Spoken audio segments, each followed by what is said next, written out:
তাই রাধারানী বলছেন, তোরা যেমন শুনতে চাস আমিও বলতে চাই, কিন্তু শোনার মানুষ কোথা পাই? আমি শোনার মানুষ পাই না। আমি আমার প্রাণ বল্লভের কথা তোদেরকে আজ শোনাবো। বলে রাধিকা রূপসী হইয়া উল্লাসী কয় মধুর মধুর কৃষ্ণ কথা। সখীরা বলে আমাদের রায় রূপসী বলে মধুর মধুর কৃষ্ণ কথা, যে কথা শুনলে যায় সকল মনোব্যথা। আমাদেরকে লীলা স্মরণে রাখতে হবে। এদিকে শ্রীরাম সুদাম দাম বসুদাম মধুমঙ্গল আদি সখাদের নিয়ে প্রত্যেক দিনের মতো মা যশোদার আনন্দ ঘন নয়নমণি তিনি গোচারণে চলেছেন। তাহলে গাভীগণ হাম্বা হাম্বা করে রব, তারা গোষ্ঠে চলে। তাই যখন গোচারণে চলেছে ওই গাভীদের হাম্বা হাম্বা রব শুনে ললিতা ডেকে বলে, ওরাই ওই চেয়ে দেখ তোর পরাণ বধূ ওই গোষ্ঠীর পথে রওনা হয়ে গিয়েছে। বহু দূরে বৃন্দাবনে গোচরণে চলেছে আমার গোবিন্দ শ্রীরাম শ্রীরাম দাম বসুদাম সখানি। আর রাধারানী রয়েছে কি রাধার কুঞ্জে। রাধার কুঞ্জে বসে রাধারানী আমার প্রাণ গোবিন্দের নয়নে নয়ন দিল। শ্রীরাম শ্রীরাম দাম বসুদাম সখা নিয়ে কানাই চলেছেন গোচারণের পথে। অমনি গাভীদের হাম্বা হাম্বা ডাব শ্রবণ করে ললিতা বলছেন, ওরাই চেয়ে দেখ তোর পরাণ বধূ গোচারণের পথে রওনা হয়ে গিয়েছেন। উনি রাধারানী তিনি রাধার কুঞ্জে বসে পরাণ বধূ নয়নে নয়ন দিল।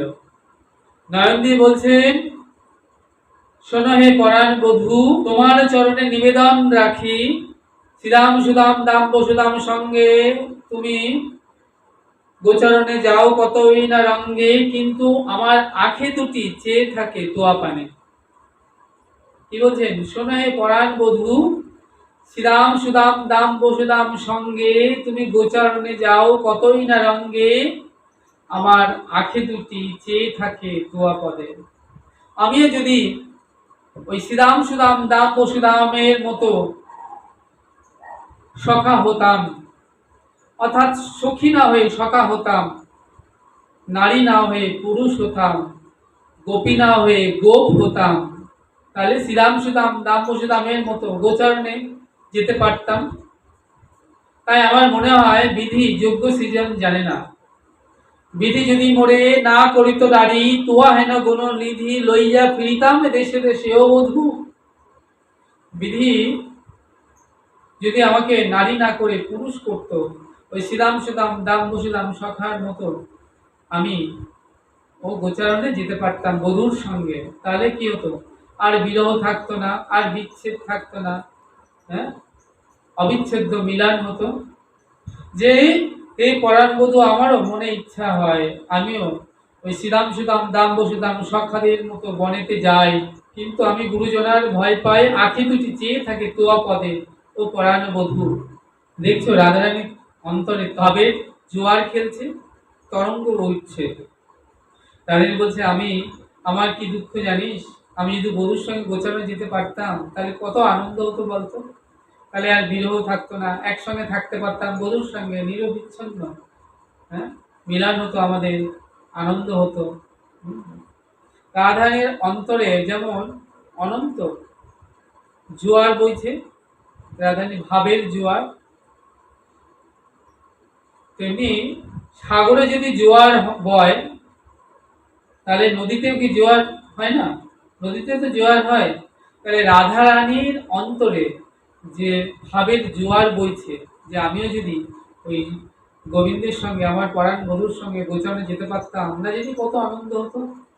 অমনি রাধারানী কথা শুনে অন্তরঙ্গ সখীগণ তারাও বলছে, আমাদেরও মনে বাসনা হয়।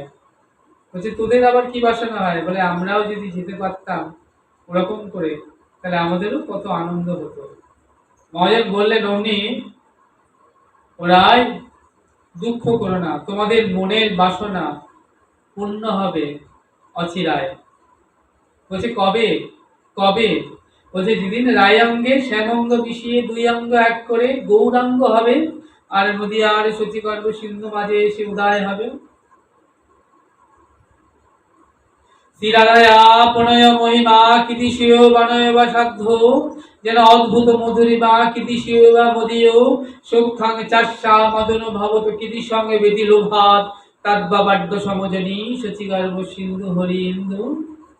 কইছ না রাধা প্রেমা, কইছ না মোর মধুরিমা, কইছ না সুখেতি ভোর, এ তিন বাঞ্ছিত ধন ব্রজে না হইল পুরাণ, কি করিব না পাইয়া ওর। তাই ভাবিয়া দেখুন মনে রাধার স্বরূপ দিনে, বাসনা পূর্ণ কমু নয়। রাধা ভাব কান্তি ধরি, রাধা প্রেম গুরু করি, নদিয়াতে করব উদয়। খুঁজিবে মনের বাধা, সাজিব মনের সাধা, ঘরে ঘরে বিলাপ হরিনাম। হে রাধে, তোমার এই বাসনা অচিরাতে পূর্ণ হবে, যেদিন রায়াঙ্গে শ্যামাঙ্গ মিশিয়ে দুই অঙ্গ এক করে গৌরাঙ্গ হবে। সেদিন আর দূরে দূরে নয়, একই দেহেতে রবে। তাহলে সেদিন কি হবে না, অন্তরের ধন কৃষ্ণ অন্তরেতে রবে, গোপীনাথ অন্তরেতে ঢাকা রবে, আর বাইরে রাধা রানী থাকবে। তাহলে সেদিন রায়ের সঙ্গে মিলন হবে, নিরবিচ্ছিন্ন মিলন। আর কোনো বিরহ থাকবে না, আর বিচ্ছেদ থাকবে না, আর দূরে দূরে নয়, এক দেহেতে এক সাথেতেই সেদিন থাকতে পারবে। যে রায়, তুই তো রায় অঙ্গে শ্যামঙ্গ মিশিয়ে দুই অঙ্গ এক করে গৌরাঙ্গ হবি, নবদ্বীপে যাবি, আর আমরা সখীরা কারিলে বললেন তোরাও সাথে যাবি। তোরা সেদিন মহন্ত হবি, ছয় চক্রবর্তী, অষ্ট কবিরাজ, অষ্ট অষ্ট কবিরাজ, উপ উপ মহান্ত হয়ে তোরাও সব নদিয়াতে যাবি। তাহলে সেদিন ব্রজলীলার সঙ্গে নদিয়া লীলার মহাসম্মেলন হবে। তাই বলেন যে ব্রজলীলা নদিয়া লীলা আলাদা আলাদা লীলা নয় রে, উপরেতে ভাসে ব্রজলীলা, নিচেতে নদিয়া লীলা। যে ডোবে সে নদিয়া লীলা পায় রে। তাহলে ডুবতে হবে, সেই রস আস্বাদন করতে গেলে মা ডুবতে হবে। তাহলে ব্রজলীলার সঙ্গে নদিয়া লীলার মহাসম্মেলন হবে সেদিন।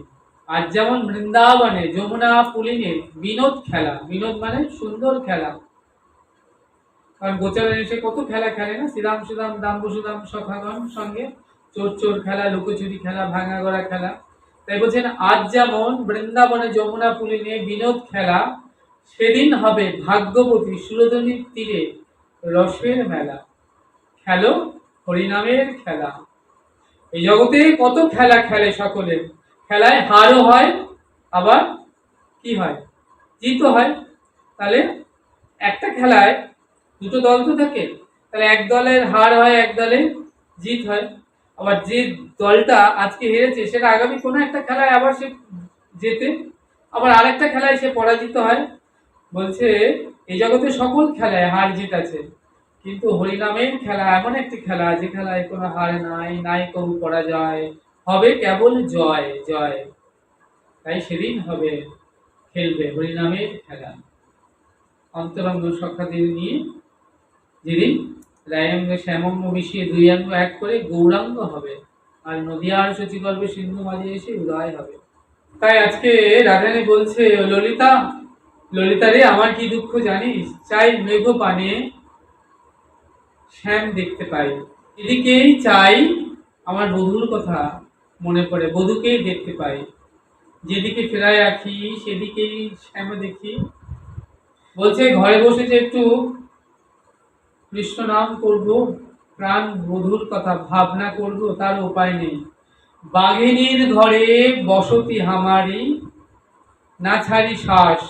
বাঘিনী মানে মেয়ে বাঘ, তাহলে বাঘিনী, বাঘিনী হলো জটিলা আর কুটিলা।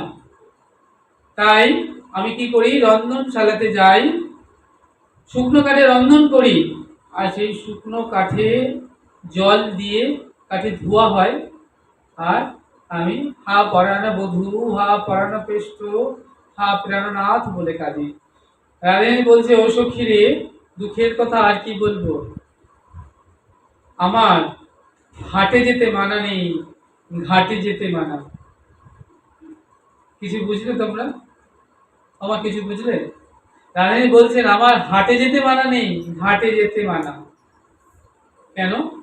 না আমি ক্ষীরসর নবনী বেচতে মথুরার হাটে যাই, সেখানে যেতে মানা নেই, কিন্তু ঘাটে যেতে মানা। কেন? না আমার জীবনের যা কিছু অঘটন সেই তো ঘাটেই ঘটেছিল। তাহলে আমি যখন ঘাটে যাই যমুনায় জল ধরতে, সেদিন ওই নন্দের ছোড়া, সেদিন বৃন্দাবনে যমুনা পুরিনে কদম্বের মূলে সে কি করলো না, পেতে রূপের ফাঁদ, আর আমার আখি পড়ে গেল তাতে।